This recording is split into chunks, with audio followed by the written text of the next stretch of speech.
Ukraine will never be a victory for Russia.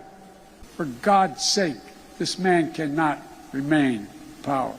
Well, my friends, Biden may have just started World War III. Again, Biden just said that Putin cannot remain in power, calling for regime change in the country. The White House is currently in panic mode as it tries to walk back the statement, claiming that Biden didn't really mean that Putin should be overthrown. So the big news right now is that Joe Biden said that, oh man, Putin cannot be allowed to remain in power. Now the White House is trying to claim that he didn't really mean this, but let's be honest, folks. That is exactly what he meant. And it gets even more insane than this. Here on the Daily Mail, Biden refuses to rule out the possibility of the United States using nuclear weapons in a first strike. Is he trying to get us all killed? What the heck is Biden thinking? Saying that we need regime change in Russia, that Putin cannot be allowed to remain in power, and that he would be willing to do a first strike of nuclear missiles? Is this the man that we have leading the United States? Because I am terrified of this fool, this absolute moron. For God's sake, this man cannot remain in power. Biden says Putin should no longer be the leader of Russia in a fiery speech in Poland, but the White House is forced to walk back his comments and insists he's not calling for regime change. Here the story says that President Joe Biden went directly after Vladimir Putin in an emotional speech on Saturday, where he said the Russian president cannot remain in power, and warned if Putin's ambitions went unchecked, it could lead to decades of war in Europe. The Kremlin reacted furiously at the quote, and the White House moved quickly to clear it up, saying that Biden was not calling for regime change in Moscow. So their official statement was, the president's point was that Putin cannot be allowed to exercise power over his neighbors or the region. He was not discussing Putin's power in Russia or regime change, a White House official said. That sounds like massive backpedaling. It sounds like massive cope. This is one of the most annoying things that the media does. Biden comes out and says something absolutely insane. Then the White House comes out and says, no. This is not what Biden meant. It was a prank, bro. Yeah, a likely story.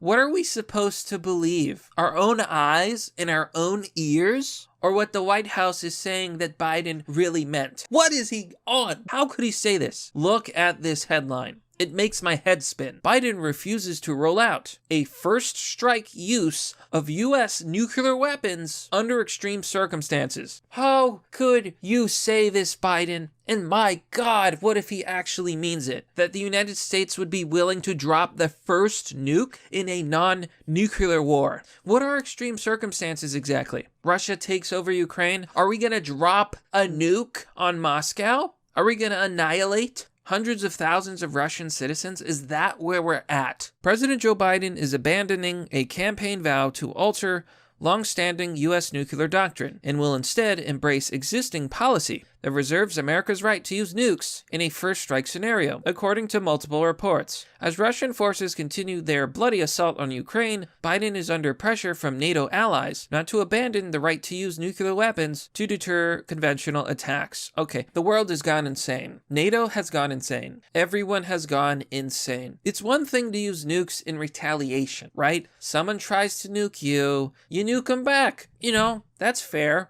But to drop the first nuke, to start a nuclear war, no. The responsibility is on you. When we're living in real life fallout, when everyone's a zombie or a ghoul, and everything's irradiated, and it's just a nuclear wasteland, I'm not going to blame Russia. I'm going to blame Joe Biden. The person who drops the nuke is to blame. If it's Russia, we blame Russia. If it's the U.S., I blame the U.S. I find it so funny that Democrats kept saying that, oh, Trump is going to start World War III. But now we have Democrats, and they want to start a nuclear war. I don't want to spend this entire video talking about Biden saying stupid stuff. Check out the following story. Exclusive. Hunter Biden did help secure millions in funding for U.S. contractor in Ukraine, specializing in deadly pathogen research. Laptop emails reveal. So, it's recently come out that Hunter Biden did in fact help fund biolabs in the Ukraine. And apparently some of the things these biolabs were working on were in fact deadly pathogen research. Now, Moscow's claim that Hunter Biden helped finance a U.S. military bioweapons research program in Ukraine is at least partially true, according to new emails obtained exclusively